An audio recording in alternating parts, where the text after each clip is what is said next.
Hey folks, I'm Dave. Welcome to the basement. So in my last couple of videos, I talked about how June was a tough month for finding turntable and CD player time. And little did I know that July would be an absolute shit month when it comes to that. Just a lot of stuff going on, good and bad, work, family life, things like that. But what that ended up leading to was very little time to get down here to the music room. Still, I did manage to listen to a few things. And while I've got the time, I thought I would crank out a video here since it's been a while and share these with you. So yeah, first up is the debut album from a band called Rhythm Corps. Came out in 1988 on Pasha Records.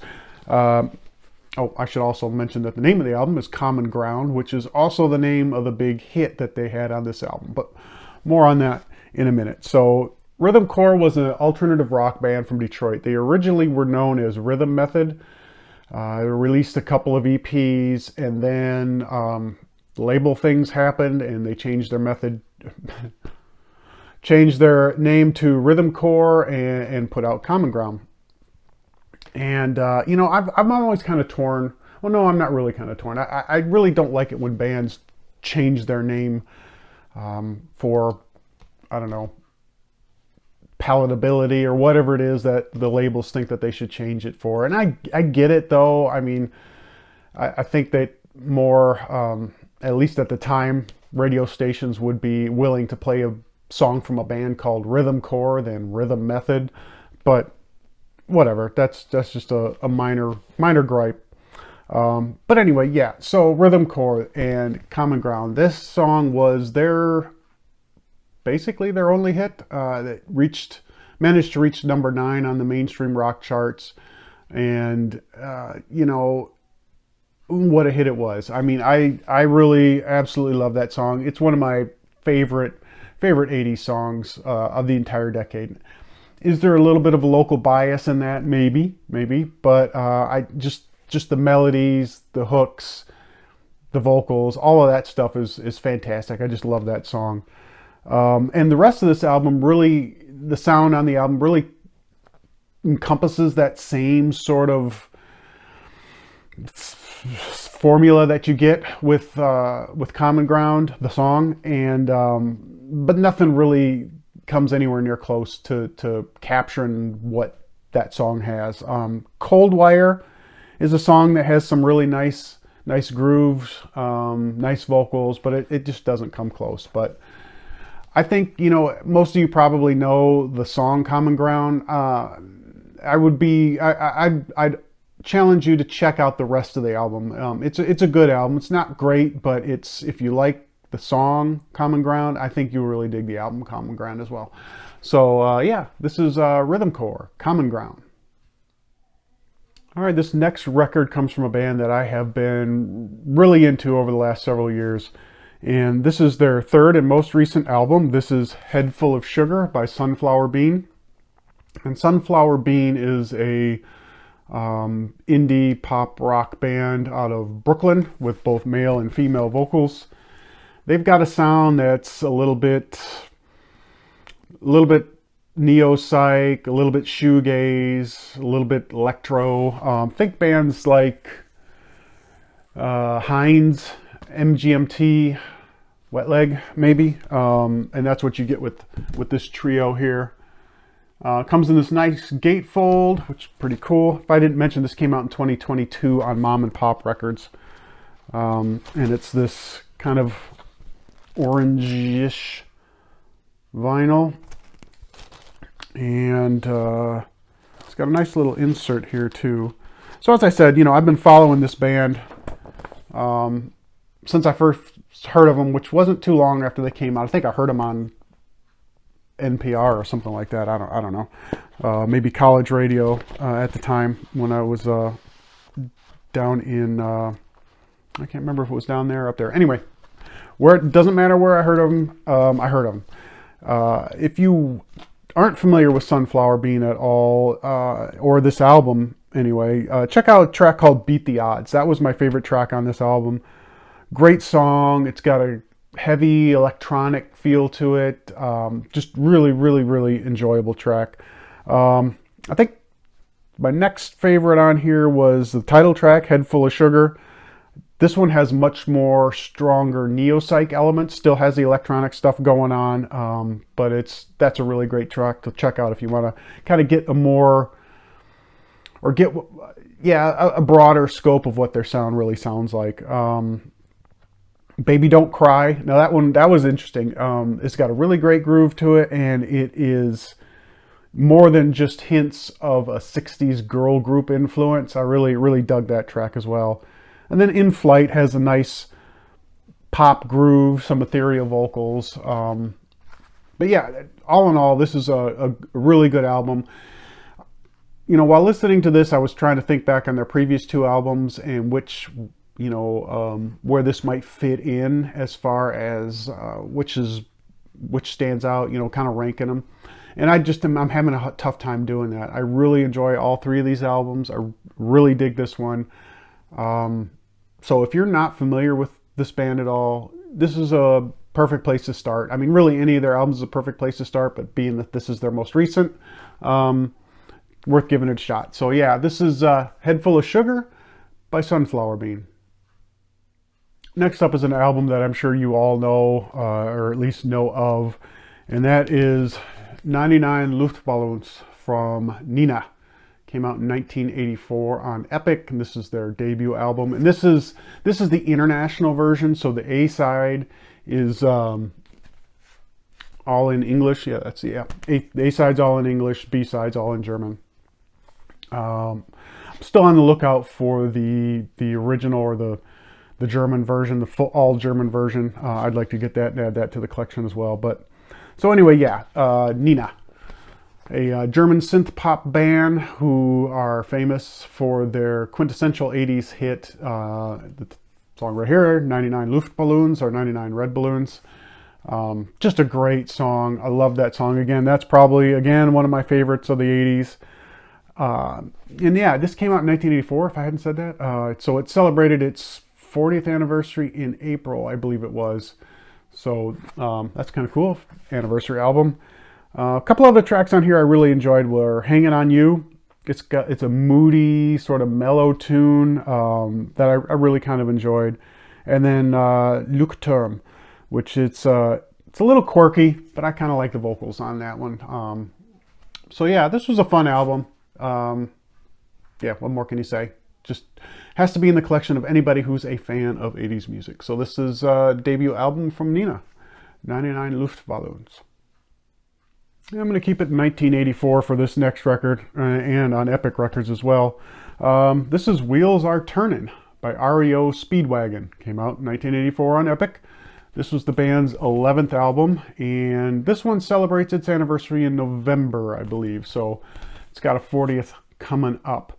And this album is known, I mean, this produced, oh, okay, first of all, if you don't know, I don't know why you wouldn't, but REO Speedwagon is an AOR band from Illinois, and this album produced four hit singles. I Don't Want to Know, Can't Fight This Feeling, which was reached number one, Live Every Moment, and then my favorite of the singles and the album, One Lonely Night.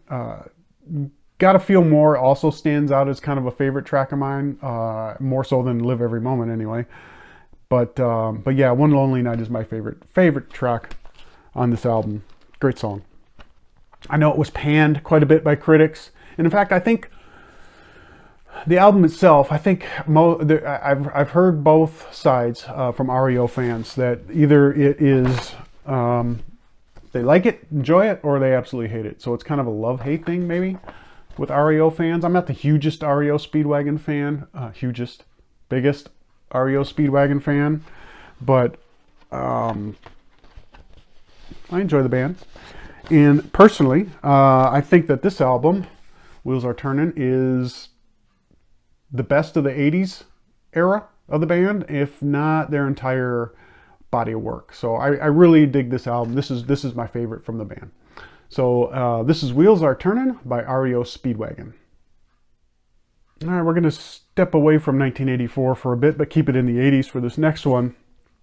And this is Imitation Life by Robin Lane and the Chartbusters.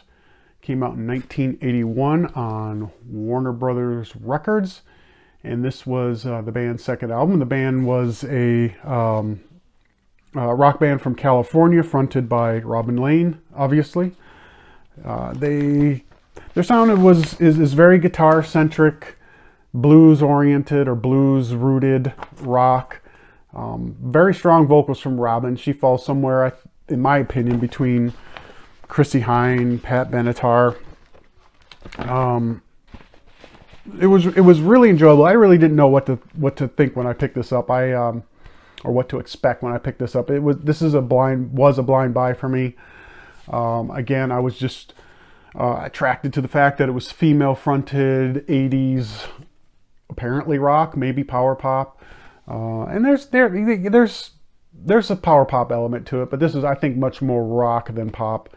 A track that stood out to me above the others. Everything was decent, but what stood out was a track called "What the People Are Doing." To me, it has this sort of gothic Twin Peaks-ish vibe to it, almost Susie and the Banshees sort of feel. Really sultry guitar tone. I enjoyed that track, I think, most out of all of them, but it's still a decent album. Is it essential? Probably not, but it's worth checking out if any of that sounds intriguing to you. It's worth giving it a listen on YouTube or whatever. And like I said, this was their second album, but they kind of, I don't know if they split up or, well, I'm sure they did, but they eventually released a third album not until 2002. So I think I'm gonna take a look for that, as well as their first album. It intrigued me enough to if I come across them, I definitely will pick them up. So this is Imitation Life by Robin and the Chartbusters. Robin Lane and the Chartbusters. If you had a chance to check out my last CD update, I showed an album by a Cleveland traditional metal band called Vulgar Devils. It was their debut album. Kind of talked that one up pretty well. So now I want to show you their second and most recent album. This is Witch's Wheel. Came out in this year, 2024, on Witch's Brew Records, which is a label out of Germany. And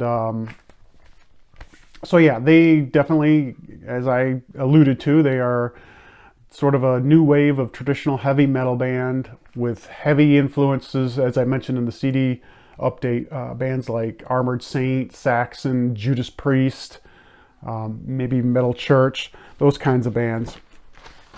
And on this one, well, first of all, to get the vinyl here, it's a nice red vinyl here.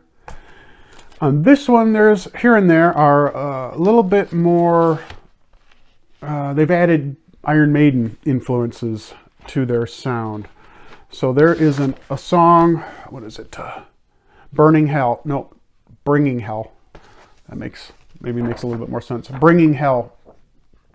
Check that song out if you want to hear what I'm talking about as far as the Iron Maiden influence goes. In fact, the singer even starts to channel Bruce in a way. Definitely doesn't have the range of Bruce, but you check it out. You hear what I'm talking about. Let's see. Another good track you want to check out is Lost Souls of Fire. I think this is the strongest song. This is the track after Bringing Hell. I think this is the strongest song on the album. It's got a definite Judas Priest influence. That's the one if you don't check out any of the others before you buy this, and you should, if you're going to do it soon. This was only limited to 300 copies, so that's a track you want to check out. So Lost Souls of Fire. And then Black Talons of Evil, which is the very next song, which is another really heavy track that you might want to check out to get a better sound or better idea of what the band's sound is like.